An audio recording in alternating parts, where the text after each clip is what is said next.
y estamos en un seminario profético en el maravilloso puerto de Acapulco, donde dicen que en el mar la vida es más sabrosa. Así que nos da mucho gusto venir y estar en esta iglesia Villanueva aquí en Acapulco, y vamos a comenzar hoy la primera conferencia de este seminario de profecías, y quiero comenzar con el tema que se titula El Tribunal de Jesucristo. El Tribunal de Jesucristo. Abran sus Biblias, todos ustedes los que la traen, en la primera carta a los Corintios, capítulo 3, versículos del 10 en adelante. 1 Corintios 3, del 10 en adelante.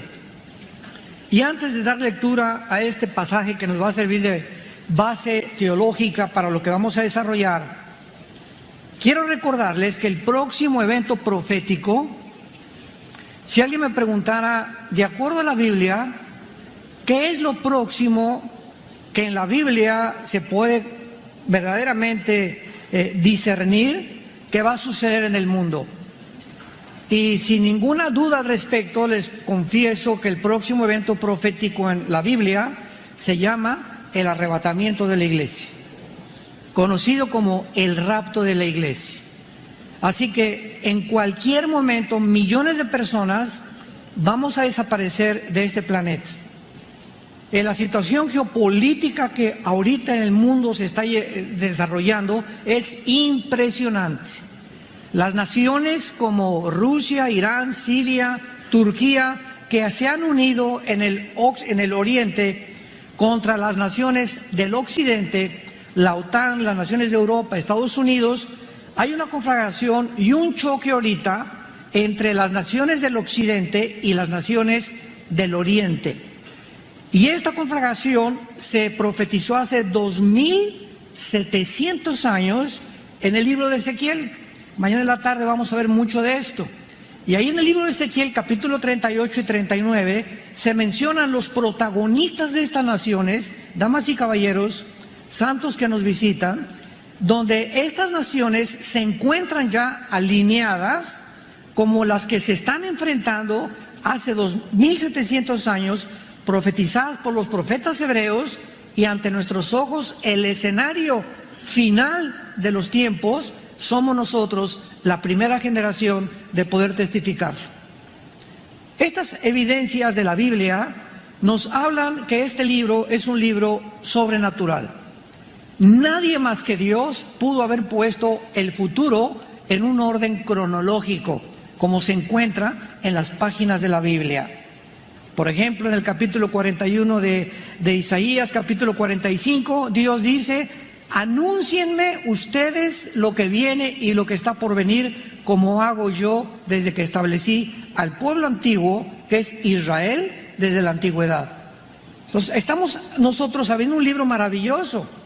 Y de todos los libros que tú conozcas, el Popol, los Vedas, el Ramayana, el Tripitaka de Buda, el Corán del Islam, el libro que tú me puedas mencionar, lo ponemos aquí a la derecha y ponemos la Biblia del lado izquierdo, y no existe ningún libro sagrado que tú menciones que se pueda comparar con las Sagradas Escrituras. Ningún libro sagrado contiene la única palabra que distingue al cristianismo de todas las demás religiones.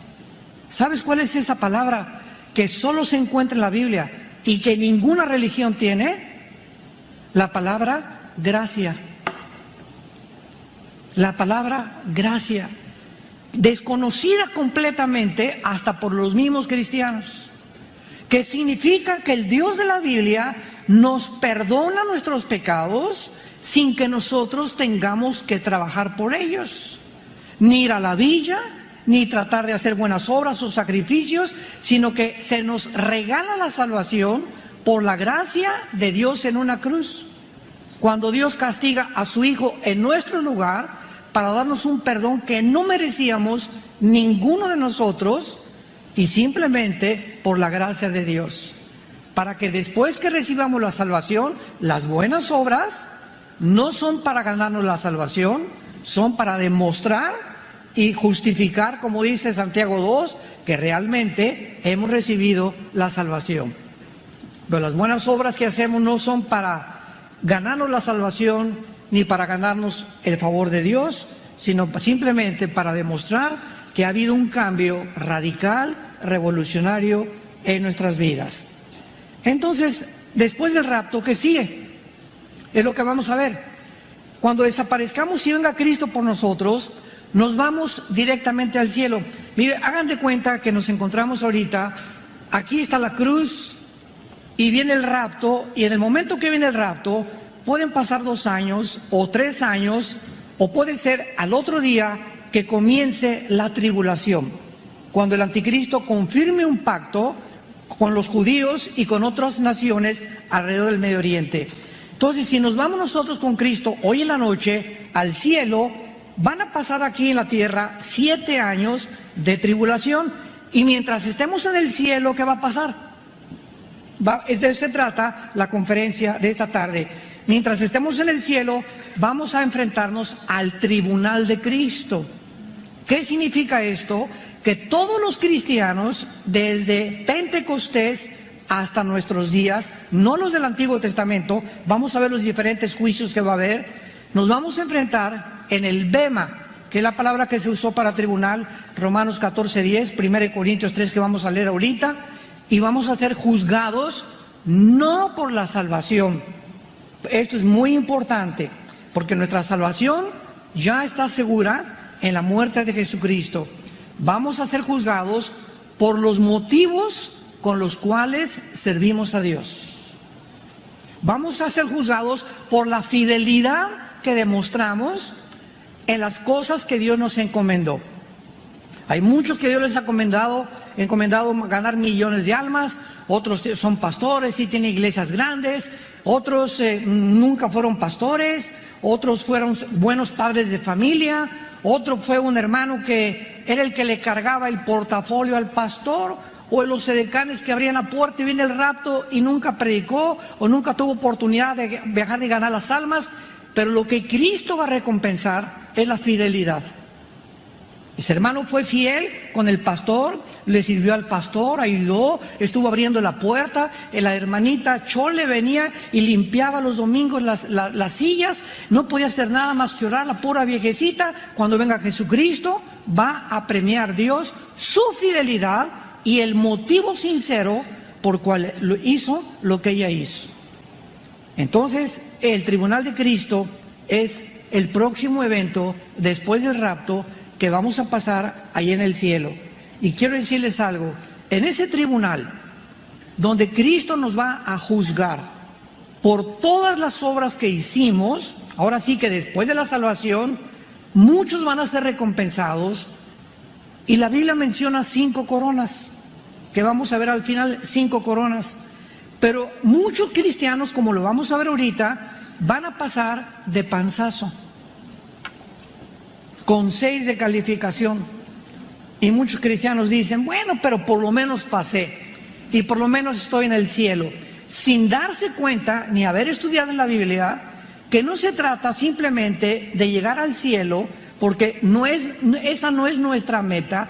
Nuestra meta es que cuando nosotros lleguemos a enfrentarnos a Jesús como el juez de nuestras obras, de nuestros pensamientos y de las palabras que hicimos, de la generosidad que vivimos, de la fidelidad que tuvimos, muchos cristianos van a sentarse en tronos.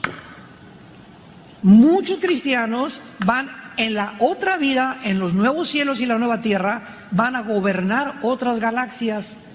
Porque es a nosotros, escuchen esto, la iglesia, a quien se nos ha entregado el gobierno del futuro cósmico, no a los ángeles. Los ángeles ahorita son superiores a nosotros en poder y en sabiduría, pero cuando nosotros seamos premiados y recompensados, lo vamos a ver, nosotros vamos a juzgar a los ángeles y vamos a estar arriba de los ángeles, y ellos van a estar debajo de nosotros, porque ellos nunca conocieron la gracia de Dios. Y todo esto lo tenemos que comprender para poder saber que muchos de ustedes van a avergonzarse en el día de Jesucristo. que desde que recibieron a Jesús, una sola alma no ganaron, lo hicieron todo para destacar, para que la gente los aplaudiera o para que los viera, o con motivos mezquinos dentro, y todas estas cosas saldrán a la luz en el día del tribunal de Cristo. Pero demos lectura al pasaje que nos va a servir como una base para la exposición de esta conferencia. 1 Corintios 3, versículo 10 en adelante. Conforme a la gracia de Dios que me ha sido dada, escribe el apóstol Pablo, yo como perito arquitecto puse el fundamento y otro edifica encima, pero cada uno mire cómo sobre edifica, porque nadie puede poner otro fundamento que el que está puesto, el cual es Jesucristo. Y si sobre este fundamento alguno edificare oro, plata, piedras preciosas, madera, heno, hojarasca, la obra de cada uno se hará manifiesta, porque el día la declarará, pues por el fuego será revelada, y la obra de cada uno, cual sea, el fuego la probará. Si permaneciere la obra de alguno que sobreedificó, recibirá recompensa. Si la obra de alguno se quemare, él sufrirá pérdida, si bien él mismo será salvo, aunque así como por fuego. Este pasaje nos está describiendo claramente ¿qué cosa? El tribunal de Jesucristo. El día que estemos enfrente de Él y nuestras obras sean manifestadas. Noten ustedes las dos clases de materiales que el apóstol Pablo usa para poder comparar la calidad de nuestra vida. Dice en el versículo 12, oro, plata y piedras preciosas. Son tres elementos que no son flamables. Y sin embargo, por el otro lado, dice la Biblia, la madera, el heno y la hojarasca se incendian y se convierten en ceniza. Esto quiere decir que cada vez que tú haces algo en la vida, un vaso de agua que tú le des a alguien, una limosna que le des a una persona, un cojito, por ejemplo, en la calle, una persona ciega, una viejita que apenas está caminando, o un señor que te quiere lavar los vidrios del carro, y quítate viejo, tú no me estés aquí molestando, y le das 2 o 3 pesos, que ya dos o 3 pesos, mejor no le des nada. ¿Verdad? Digo, es una burla ya esas cosas, ya son como limosnas cuando pertenecíamos a la iglesia romana, que nos pasamos la limosna, echábamos lo que nos sobraba, ¿verdad? Entonces tenemos que nosotros darnos cuenta que lo que hagamos, lo hagamos de corazón. Y cuando fue de corazón y de buena intención, estamos guardando esas obras. Pero todo lo que hiciste en tu vida cristiana hasta el momento de tu muerte, con intenciones equivocadas, se van a quemar. Van a desaparecer, porque ante los ojos, el cantante fulano de tal compró un asilo para ancianos, y la cantante y la artista fulano de tal o tal político hizo un orfanatorio para niños. Y toda esta paja y todo este heno que nosotros vemos, que la gente, políticos, cantantes, famosos, hacen para poder limpiar sus conciencias y para que vea la gente que son caricativos, porque lo hacen para llamar la atención, no les será reconocido jamás por Jesucristo. Por eso dice en Isaías que nuestras buenas obras muchas veces son como trapos inmundos que no tienen ningún valor, cuando Dios sabe que lo hacemos con un corazón equivocado. Muy bien, veamos ahora a continuación los 5 juicios futuros que la Biblia menciona. El primero, que es el que acabamos de comenzar a ver, es el tribunal de Jesucristo. En 2 Corintios 5, versículo 10, el apóstol Pablo vuelve otra vez a confirmarlo. 2 Corintios 5:10. Porque es necesario, dice Pablo, y noten ustedes que él se involucra. Dice que todos nosotros, o sea, Pablo está contándose a él que él también va a estar en este juicio. Es necesario que todos nosotros comparezcamos ¿ante dónde? Ahí está la palabra, el tribunal de Jesucristo, que es el tema de esta tarde, con el cual comenzamos este ciclo de conferencias. A los que les interese, la palabra tribunal en el griego es la palabra bema, con B de burro, B de bueno, como suena, y con M de mamá, bema. Muy bien. ¿Qué era el bema entre los griegos? El bema era como una plataforma donde yo me encuentro ahorita, y cuando había olimpiadas, llegaban, por ejemplo, el que ganó con la garrocha, el que ganó los 100 metros planos, el que ganó con el disco, pasaban, y en el bema se encontraban, era un montecito así como este, más o menos, como un podium, 2 o 3 jueces, y ahí les entregaban sus diademas o sus coronas de olivo para premiarlos. Entonces, esto nos habla que cuando estamos en el cielo va a haber así una multitud impresionante de todos los cristianos desde Pentecostés hasta nuestros días, donde Jesucristo estará como un juez así sobre una cosa elevada, y donde vamos a pasar cada uno de nosotros a recibir o a ser rechazados o a ser recompensados por toda la eternidad. Esto es lo que significa la palabra bema, porque fue el lugar que los griegos usaban como una corte de justicia o para premiar a los deportistas. Entonces dice Pablo, es necesario que nosotros comparezcamos ante el tribunal de Cristo. Y escuchen para qué. Para que cada uno reciba según lo que haya hecho mientras estaba en el cuerpo, sea bueno o sea malo. En otras palabras, dice la Biblia por todo el Nuevo Testamento, no nos cansemos de hacer el bien. No nos cansemos de sembrar. No nos desanimemos por las circunstancias del mundo, donde estamos nosotros en un mundo completamente oscuro ya. Dice la Biblia, las tinieblas cubrirán el planeta Tierra, pero en ustedes resplandecerá la luz.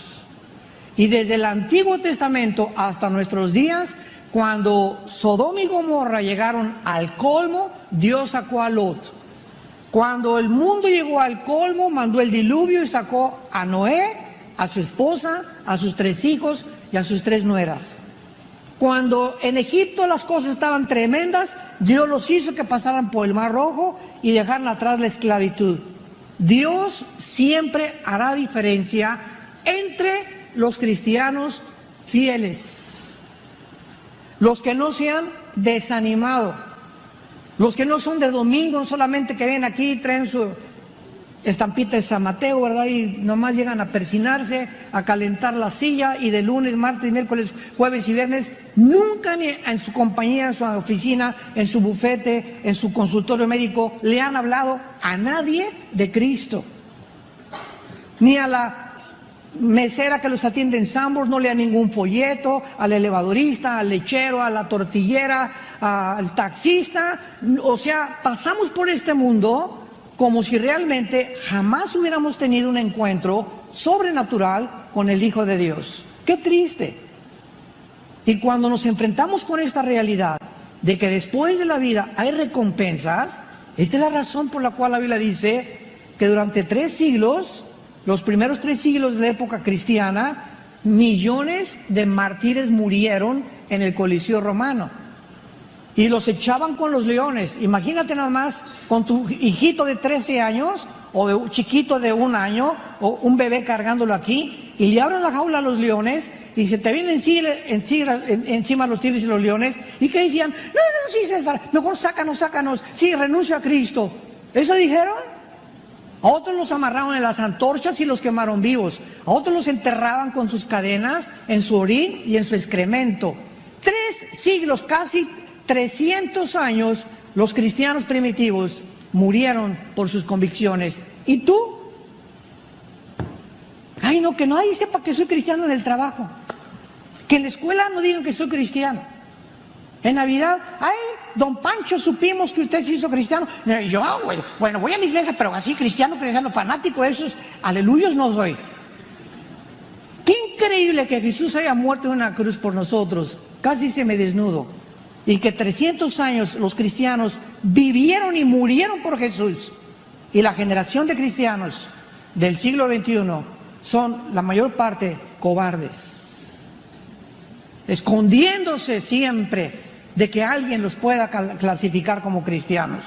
Cuando ahora quiero decirles algo, ahora nosotros somos la primera generación de cristianos que nos podemos enfrentar ante cualquier auditorio, llámale físicos, astrofísicos, abogados, psiquiatras, psicólogos, de cualquier disciplina académica que tú quieras, y demostrarles con la Biblia que la Biblia hace pedazos cualquier sistema de filosofía humana.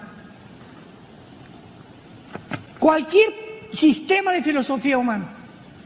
De 1945 al año 2000, al 2001, prevaleció la democracia.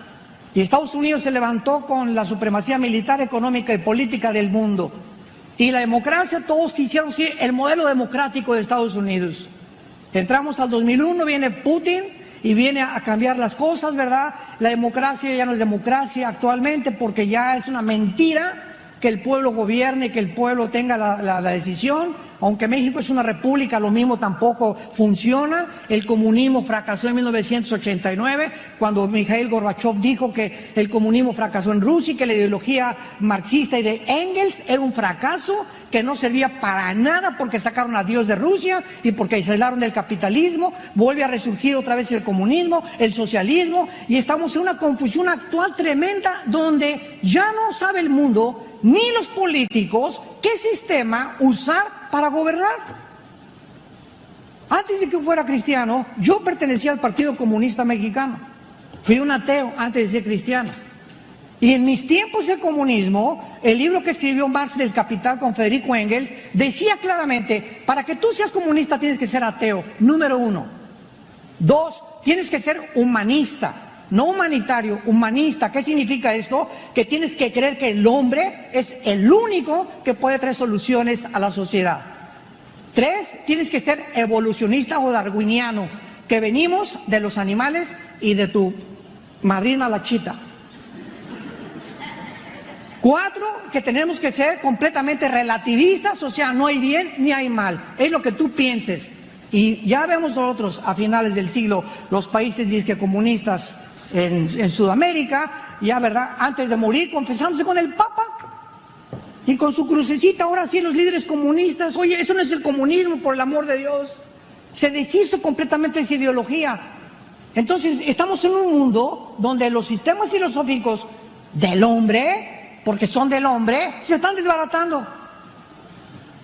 Ya no sabemos a qué árbol arrimarnos. Ahora llegamos al colmo ya de no saber qué es un hombre y una mujer. Eso ya es el colmo de los colmos. El hombre ya no es hombre y la mujer ya no es mujer, y la familia no es un hombre y una mujer y los niños, la familia es un hombre con hombre y una mujer con una mujer. Ahí es cuando ya llegamos al colmo de la... Perdóname, Señor. Al colmo de la hipocresía y al colmo ya de donde ya después de eso ya no hay nada más. Ya no hay cosa peor en el mundo que eso. Porque la familia es la base de la sociedad. Es la institución más santa y más sagrada que existe, el matrimonio. Y cuando el matrimonio es redefinido, es cuando la sociedad ha llegado a manifestar el síntoma más alto de descomposición social. Ahí nos encontramos, esta generación que estamos ahorita escuchando estas conferencias. Y mientras más oscuro se ponga todo, más fuerte es la luz. Y es cuando podemos brillar hoy más que nunca. Y esta es la razón por la cual estamos desafiando, ¿verdad?, estudiantes y cosmólogos y psiquiatras y personas físicas, matemáticas y abogados y psicólogos que están locos todos pensando que por aquí, por allá, esto y el otro. ¿Tú sabes que en todos los hospitales psiquiátricos no hay ninguna sanidad para ninguna paciente? ¿Tú lo sabías? Todos los hospitales psiquiátricos del mundo entero, ¿sabes cómo manejan a los enfermos? Con chochos, con químicos. ¿Por qué? Porque no tienen otra manera de poder sanarlos, ni tampoco de poder curarlos. Así está bien. Entonces, estamos incapaces de poder darle solución a problemas que van más allá de nuestra capacidad para resolverlos como seres humanos. No somos dioses. Y es el punto al que ha llegado la sociedad, a creernos dioses. Y nunca el mundo, con tanta tecnología, con tantos avances científicos, se había enfrentado con un mundo tan pobre moralmente. El segundo juicio es el de los creyentes del Antiguo Testamento. Es importante, como teólogos o como estudiantes de la Biblia, entender la diferencia entre Israel y la iglesia. Muy importante. Ahora que venga el rapto, los santos desde Adán hasta la cruz no van a resucitar. Cuando venga el arrebatamiento, los que vamos a resucitar son la iglesia de Pentecostés. Ahí comenzó la iglesia hasta nuestros días. Porque en Pentecostés vino lo que se llamó el bautismo con el Espíritu Santo. ¿Qué significa esto? Es la doctrina que nos enseña que los cristianos, en el momento que recibamos a Cristo, somos fundidos, amalgamados, hechos uno en el cuerpo de Cristo. Entonces, ¿qué es la iglesia? Es el cuerpo de Cristo. Él es la cabeza. La iglesia no son los edificios, no son los castillos, las catedrales. La iglesia somos nosotros. El altar ya no es aquí el altar. Hay cantidad de iglesias que dicen pasen al altar. Bueno, el altar ahora está aquí. El altar somos nosotros aquí adentro. Este es el altar. En el Antiguo Testamento el altar tenía que mantenerse encendido. Y ahora le dice Pablo a Timoteo, mantén el fuego, aviva el Espíritu Santo que está dentro de ti. O sea, ¿qué es el altar? La Biblia es como el comal donde muchas hermanas hacen los tamales o el carbón, ¿verdad? Que le tienes que hacer así. ¿Para qué? Para que el fuego, los carbones no se apaguen. Y dice Dios, aviva el fuego. O sea, dentro de nosotros Dios prendió un fuego. Este fuego es el fuego del Espíritu Santo. Tú lo tienes y yo lo tengo. Pero dice Efesios que lo puedes apagar, que lo podemos apagar. ¿Cómo? Con el pecado. El momento que tenemos un pecado que no confesamos, se apaga dentro de nosotros. Y cuando comienza a apagarse dentro de nosotros, no significa que perdemos la salvación, significa que perdemos la dirección del Espíritu Santo. Y comienzas a tomar decisiones que te vas a arrepentir por lo que hiciste. Porque tomaste decisiones, te casaste equivocadamente con un hombre o con una mujer, o compraste un carro que no debías comprar, o una casa que no debías de comprar, o hiciste algo que no fue guiado por el Espíritu Santo. ¿Por qué? Porque lo tenías dentro de ti apagado. Y entonces recogemos la cosecha porque la tenemos que recoger. Esto se llama la ley de la responsabilidad individual en la Biblia. Toda decisión que tú tomes y que yo tome, cualquier decisión que tú hagas, tiene consecuencias para el bien o para el mal. Y tus papás, y tus tíos, y tus maestros, y tu exesposo no tienen la culpa hasta que aceptemos que somos lo que somos. Por las decisiones que nosotros hemos tomado, comenzamos a madurar. ¿Quién es una persona inmadura? Una persona que siempre está echándole la culpa a los demás. Yo soy como soy porque mi mamá era prostituta. Yo soy como soy porque mi papá era traficante. Yo soy como soy porque mi papá se divorciaron. Yo soy como soy. Y siempre estamos buscando fuera de nosotros la responsabilidad que llevamos ante Dios. Entonces, esto es importante que nosotros lo comprendamos para que podamos realmente entenderlo. Vayamos a Daniel capítulo 12 y veamos que los santos, porque en el Antiguo Testamento no se le llamaba cristianos. ¿Saben por qué? Bueno, ¿qué significa la palabra cristiano? Cristos, ungido, anos, pequeño. ¿Quién es un cristiano? No es el que viene a esta iglesia, no es el que es mormón, no es el que es evangélico, no es el que es católico, o no es el que es testigo de Jehová, o que pertenece a tal o cual denominación. Un cristiano es una persona que tiene la unción, la presencia del Espíritu Santo dentro de su vida. Venir a la iglesia no te hace cristiano, como ir a McDonald's no te hace una hamburguesa. Entonces, el cristiano no es el que viene a la iglesia, venimos para edificarnos, pero no te hace cristiano el venir a la iglesia. Ahí puedes encontrar el camino a través de la predicación, cómo hacerte cristiano. Pero hay personas que han pertenecido a la iglesia evangélica, bautistas, presbiterianos, nazarenos, o aquí en la iglesia Vida Nueva, carismáticos, pentecostales, 25 años y nunca se salvaron. Virgen del Socorro. Jamás se salvaron. Nunca se arrepintieron, nunca entendieron que es un cristiano. Pero ahí estaban el domingo, persinándose con su estampita de San Judas Tadeo, ¿verdad? Pero jamás se salvaron. Su esposa fue cristiana, o tu esposo fue cristiano, y te habló, y pues tú cumplías con venir, y creías que con venir a una iglesia era suficiente. No, tienes que arrepentirte de tus pecados. Tienes que entender que el cristianismo comienza con el arrepentimiento, el reconocimiento que hemos ofendido las leyes de Dios. Y cuando tú has reconocido que has ofendido las leyes de Dios, la palabra arrepentimiento significa cambiar mi manera de pensar. Metanoia en el griego, metanoia, arrepentimiento, cambiar mi manera de pensar respecto a Dios y respecto al pecado. Si Dios dice que el adulterio es pecado, es pecado. Y tú no puedes burlarte de Dios. Si Dios dice que tener relaciones con tu novia antes de casarte es fornicar, arrepiéntete. Es pecado delante de Dios. Y tú no puedes seguir haciendo lo que tú sabes que es pecado porque pierdes el temor de Dios. Y cuando sigues haciendo lo que Dios te prohíbe, sabiendo que es pecado, se aumenta tu culpabilidad.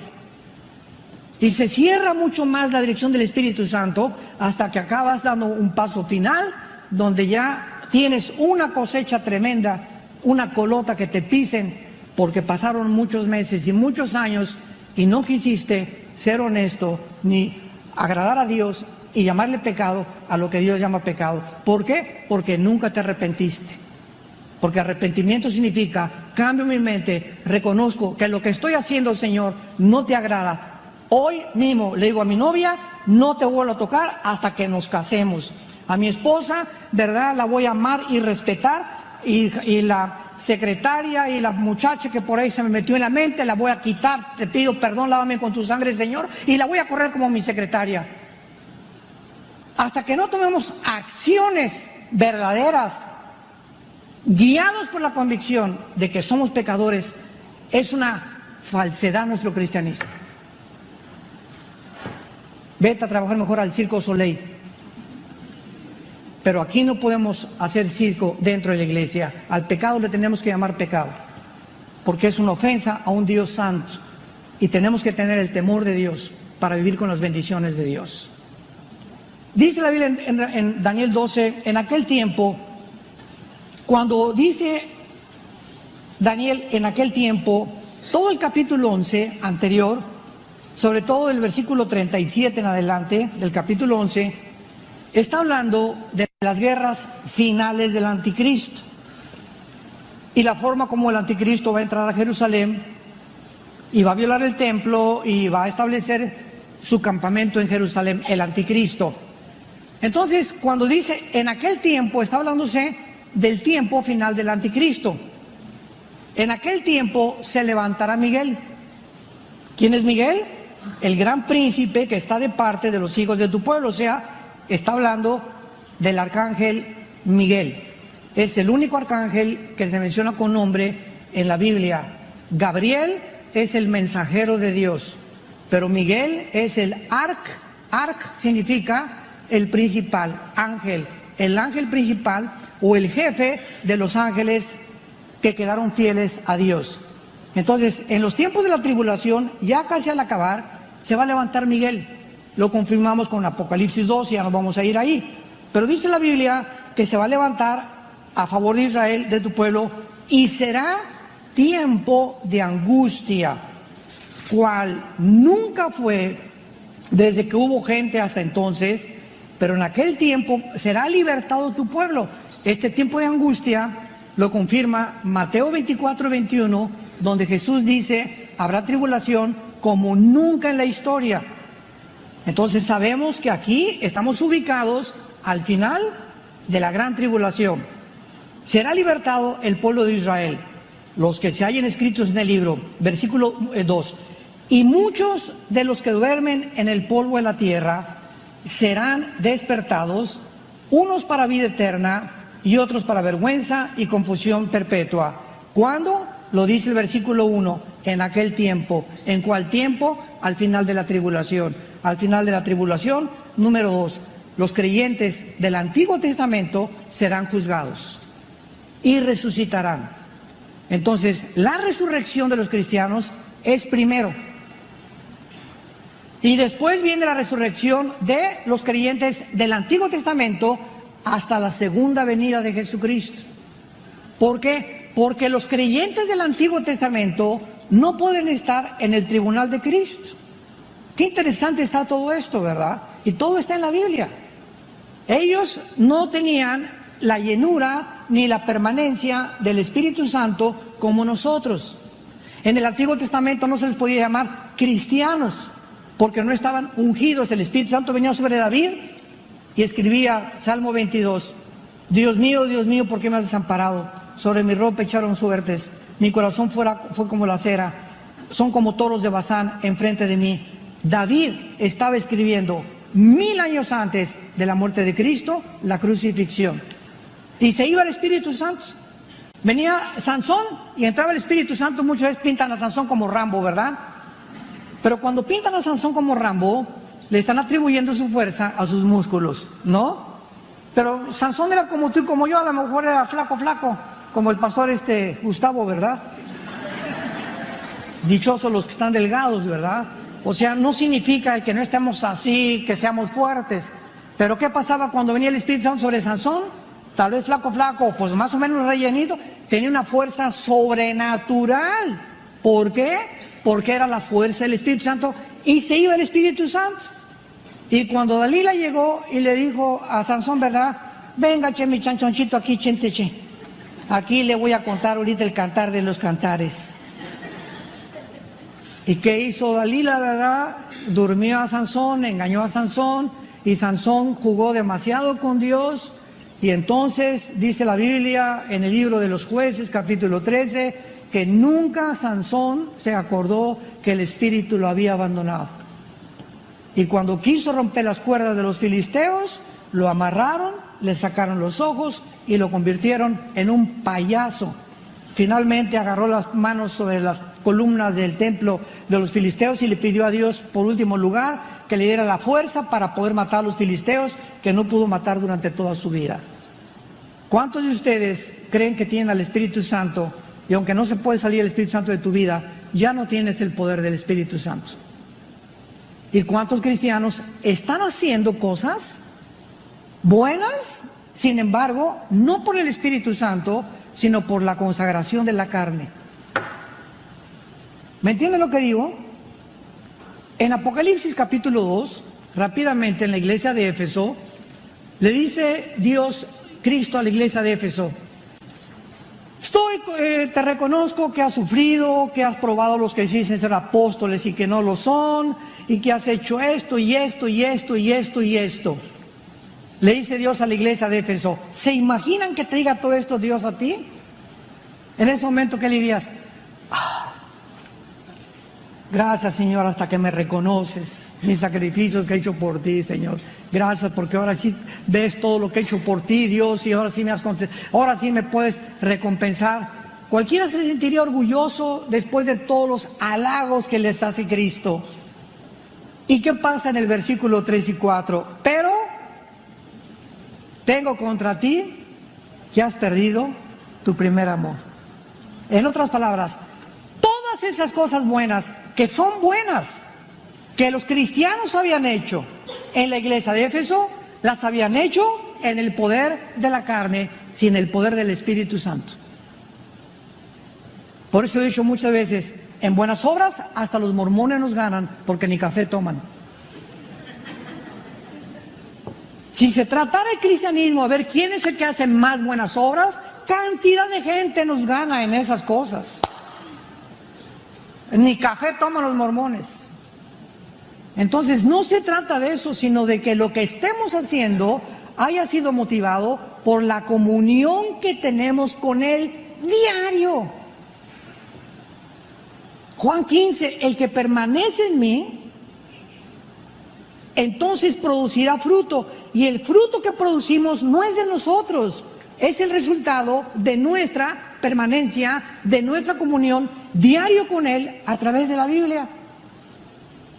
Entonces, si tú tienes comunión con este libro todos los días y la lees todos los días, lo que tú hagas va a ser porque el Espíritu Santo que te ha guiado y Dios ve que tú tienes comunión con Él, lo que tú vas a hacer, lo vas a hacer porque tú estás basado en la palabra de Dios. Pero si tienes 2 o 3 días sin leer la Biblia y tomas decisiones, no le das un consejo a tu hija, un consejo a tu hijo, te peleas con tu esposo y no sabes cómo responderle o cómo solucionar el problema que tienes en tu matrimonio. ¿Por qué? Porque no tienes la dirección del Espíritu Santo. Entonces el fruto es del Espíritu, como dice Gálatas 5, no es de nosotros. Y todo viene de nuestra comunión diaria con Él. ¿Qué es el cristianismo?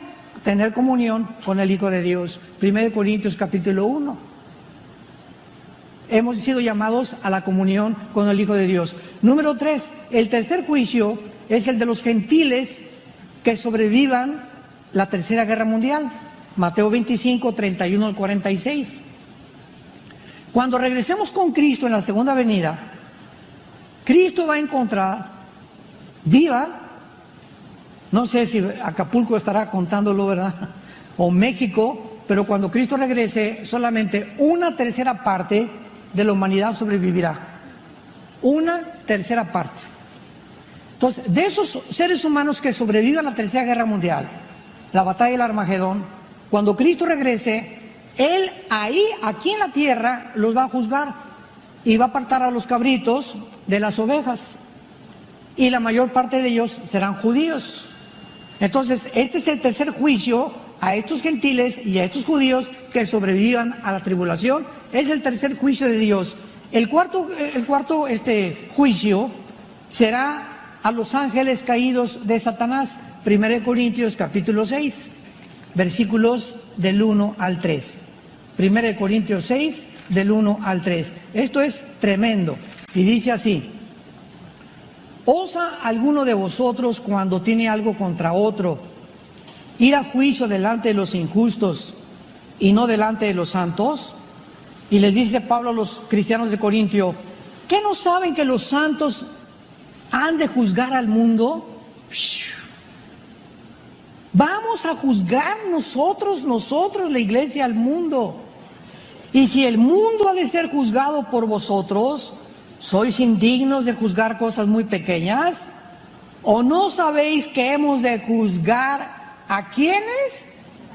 A los ángeles. Nosotros, pobres criaturas, frágiles, seres humanos, indignos, vamos a ser y formar parte del gran jurado contra los ángeles que se rebelaron contra Dios. Ahora, ¿cómo vamos a poder nosotros juzgar a seres superiores a nosotros en inteligencia y en fuerza, simplemente por la única razón que la Biblia dice en Colosenses capítulo 2, que en Cristo están encerrados todos los secretos de la sabiduría y del conocimiento? Y el cristiano que vive en comunión con Cristo tiene la sabiduría superior a la de los ángeles, por la cual esa sabiduría e inteligencia espiritual que tenemos ya dentro de nosotros y la vamos desarrollando mientras más crecemos y más conocemos a Dios, llegaremos a una capacidad impresionante de ser jueces de los mismos ángeles. Porque para juzgar se necesita conocer a la otra persona o a la otra entidad a la que vamos a juzgar. Un juez no puede juzgar al pitirijas, chicas, juijas, cuando no tiene su currículum, ni sabe qué fue lo que hizo, o sea, tiene que ver todos los elementos y las evidencias para poder dictaminar un juicio jurídico, ¿verdad? Así vamos a hacer nosotros. La pregunta es, ¿tienes ahorita esa capacidad? Les dice Pablo, si en la iglesia, entre ustedes, todavía no se andan juzgando unos a otros equivocadamente, ¿cómo piensan entonces el día que lleguemos con Cristo juzgar a los ángeles y juzgar a los demás? Si ahorita no tenemos la capacidad de juzgar las cosas en la iglesia que son insignificantes, si tú no sabes cómo juzgar, actuar contra tu hijo, si ahorita no sabes qué consejo darle a tu hija, si ahorita no sabes cómo arreglar tu problema en tu matrimonio, porque no sabes, vamos al psiquiatra o vamos al psicólogo, ay no, mejor a la doctora Corazón, ay no, mejor a Walter Mercado. Si somos incapaces ahorita de no saber qué hacer en las circunstancias que enfrentamos, ¿cómo puede Dios calificarnos cuando estemos en el tribunal de juzgar a los ángeles y a los demás de la iglesia? Eso es lo que Pablo les quiere decir a la iglesia de Corintio. Y en último lugar, el último juicio, Apocalipsis 20, es el juicio del gran trono blanco de todos los que rechazaron a Jesucristo. Estos son los juicios futuros que la Biblia menciona. En el Antiguo Testamento, antes de entrar a Apocalipsis 20, del 11 al 15, en el Antiguo Testamento, todos los espíritus que murieron, desde Adán hasta la cruz, pasaron 4,000 años. En estos 4,000 años, de Adán a Jesucristo, todos los que murieron, buenos y malos, descendían al centro de la tierra, a un lugar que se llama el Sheol. Esta palabra hebrea, cuando se tradujo la Biblia del hebreo al griego, se puso la palabra Hades, que es la transliteración de la palabra Sheol. Muy bien, entonces todos bajaban al centro de la tierra, buenos y malos. Llega Jesucristo al mundo y entonces Jesucristo destapa el misterio que había ahí abajo. ¿Qué es lo que había en el Sheol? No se sabía nada en el Antiguo Testamento, más que descendían al centro de la tierra, al Sheol, que significa el lugar de la sepultura o el lugar de los muertos. Entonces Cristo dice que ese lugar estaba dividido en dos partes. En un lado estaban el infierno, que es la palabra griega Gena como suena con doble N. Y en el otro lado estaba el paraíso o el seno de Abraham. Cuando Cristo muere en la cruz, ¿se acuerdan sus palabras al ladrón? Hoy estarás conmigo, ¿en dónde? En el paraíso. O sea, vamos a bajar, le dice al ladrón Cristo, vamos a bajar al centro de la tierra, pero tú vas a estar del lado de los del paraíso o los del seno de Abraham o los justos. Entonces Cristo, cuando está dormido o cuando está en la tumba muerto, baja en espíritu, dice 1 Pedro capítulo 3, baja al centro de la tierra con el ladrón y a todos los que están en el paraíso se los lleva al cielo con él. Dice 2 Corintios 5, ausentes del cuerpo, presencia del Señor. Entonces, de Cristo a nuestros días, todos nosotros los que morimos, los que hemos puesto nuestra confianza en Él, ya no descendemos al centro de la tierra. Nos vamos, si tú mueres ahorita a las 6 de la tarde, inmediatamente en 4 segundos estás enfrente de Jesús. Tu cuerpo se lo comió ahí un tiburón en Caleta, o un temblor, o te atropellaron, o te cremaron. Al cuerpo le pueden hacer lo que quieran. Dice Mateo 10, no importa lo que el cuerpo le hagan, temer a aquel que puede echar el alma en el infierno. Entonces, nos vamos con Jesucristo inmediatamente, pero los malos, desde Adán hasta nuestros días, si tú mueres sin Cristo en la tarde, una embolia cerebral, un ataque al corazón, te atropella, una bala perdida, y tú sales de aquí sin Cristo en esta tarde, Cristo tiene la oportunidad, tú desciendes al centro de la tierra y vas a resucitar después de los 1000 años del reino milenial de Jesucristo. Voy a explicarlo. De Adán a Cristo hay 4000 años. Ahorita estamos en la época de la iglesia, que son 2000 años, la época de la gracia. En el rapto ya nos fuimos, ¿verdad? Con Él, y van a pasar 7 años de tribulación. Después bajamos con Cristo en la segunda venida y van a pasar 1000 años de vacaciones que nos va a dar Cristo. Y después de los 1000 años, van a resucitar todos desde Adán hasta la segunda venida de Jesucristo, los que rechazaron a Jesús, y van a ser presentados en el juicio del gran trono blanco, y veamos qué va a suceder. Apocalipsis 20, del 11 al 15, para terminar. Y vi un gran trono blanco y al que estaba sentado en él, de delante del cual huyeron la tierra y el cielo, y ningún lugar se encontró para ellos. Por esto sabemos que va a ser después del milenio, porque durante este juicio, los que estén siendo juzgados, síganle con mucha atención, van a ver cómo va a desaparecer la tierra y el universo. Y van a ver este planeta donde tú pusiste todas tus confianza y todas tus metas, y Cristo les va a decir, ¿de qué te sirvió haber ganado el mundo si perdiste tu alma? Van a ver desaparecer el planeta Tierra y el cosmos. Por eso sabemos que va a ser al final del milenio. Huyeron la tierra y el cielo, y ningún lugar se encontró para ellos. Y dice Juan, y vi a los muertos, grandes y pequeños, de pie ante Dios. Noten ustedes que en este juicio nadie se hincará, nadie estará de rodillas. ¿Por qué? Se acabó la misericordia, se acabó la gracia, se acabó el perdón. Llegó el momento en que los que se encuentren ahí, ellos decidieron jamás formar parte, ni seguir a Jesús, ni irse al cielo tampoco.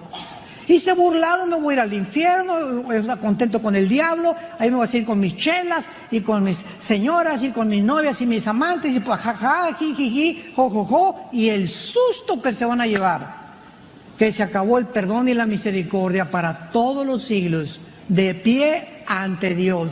Grandes y pequeños no significa de estatura, significa reyes, magistrados, o sea, los fifís. Y los indígenas, los siervos, ¿verdad?, los esclavos, o sea, los que se encumbrados, y también los más pequeños que hubo en este mundo, no de estatura. Ahí van a estar delante de Dios, y dice la Biblia, y los libros fueron abiertos. Los libros fueron abiertos. Y otro libro fue abierto, que es el libro de la vida. Y fueron juzgados los muertos por las cosas escritas en los libros según sus obras. Y el mar de Acapulco entregó los muertos que había en él. Y la muerte y el Hades, ahí está el Hades, ahí están los que están todavía en el centro, en el infierno, en el centro de la tierra, entregaron los muertos que había en ellos, y fueron juzgados cada uno según sus obras, y la muerte y el Hades fueron lanzados al lago de fuego. Esta es la muerte segunda. Y el que no se halló inscrito en el libro de la vida fue lanzado al lago de fuego. ¿Por qué se llama la muerte segunda? Porque todos estos seres humanos murieron una vez físicamente, y morirán la segunda vez, la muerte eterna. Y muchos cristianos hemos nacido físicamente una vez y hemos nacido de nuevo por segunda vez, pero vamos a tener solo una muerte física, porque seremos unidos eternamente con Dios. ¿En qué situación te encuentras tú, pecador que me escuchas en esta tarde? ¿En qué situación te encuentras tú, matrimonio que han venido a estas conferencias? ¿En qué relación se encuentran ustedes como pareja? Ustedes, muchachos que están aquí también, ¿en qué relación te encuentras con tu novia? ¿En qué relación te encuentras con Dios en este momento? ¿Qué pasaría si ahorita saliendo viene el rapto y nos lleva? Que estoy seguro ya en cualquier momento puede suceder esto. ¿Será demasiado tarde para tu vida? ¿Te habrá traído Dios en balde esta tarde a esta conferencia para que te arrepientas de tus pecados y le entregues tu vida hoy a Jesús? ¿O saldrás por esa puerta igual que como entraste, confundido, vacío, vacía, viviendo en pecado, diciendo que eres cristiano y viviendo cínicamente en pecado? ¿Sabes una cosa? La Biblia dice, prepárate para encontrarte delante de tu Dios. Y este día se acerca, por lo tanto, ciñamos los lomos de nuestro entendimiento y esperemos por completo en la gracia que se nos traerá cuando Jesucristo sea manifestado. Como hijos obedientes, no nos conformemos a los deseos que antes teníamos viviendo nuestra ignorancia, sino como aquel que es santo, seamos santos en toda nuestra manera de vivir. Y si invocamos por paz a aquel que, sin acepción de personas, nos juzga de acuerdo a nuestras obras, conduzcámonos en temor durante todo el tiempo de nuestra peregrinación. Porque Cristo bajó del cielo para darnos un llamamiento santo. Quitó la muerte de Jesús y sacó a la luz la vida y la inmortalidad por medio del Evangelio. Al gran pastor de las ovejas, por el pacto sempiterno, vivamos fieles a Él hasta el día de nuestra muerte, para en ese día no arrepentirnos y avergonzarnos de que nuestra fe no fue en vano, haber creído en el Hijo de Dios. Inclinemos nuestra cabeza y digámosle a Dios con todo nuestro corazón. Si hay alguna persona en esta tarde que tal vez vienes a la iglesia o a alguna otra iglesia, a lo mejor eres miembro de esta iglesia y tienes muchas semanas, meses, años en una iglesia y tu conciencia esta tarde ha sido redarguida por el poder del Espíritu Santo, yo te pido con todo mi corazón que te arrepientas de tus pecados, que no vivas más engañándote, diciéndote algo que no eres, reconociendo que la sangre de Jesucristo nos limpia de toda maldad. Y si tus pecados fueren tan negros como el carbón, negros como el carbón, negros como el carbón, negros como el carbón, negros como el carbón, negros como el carbón, negros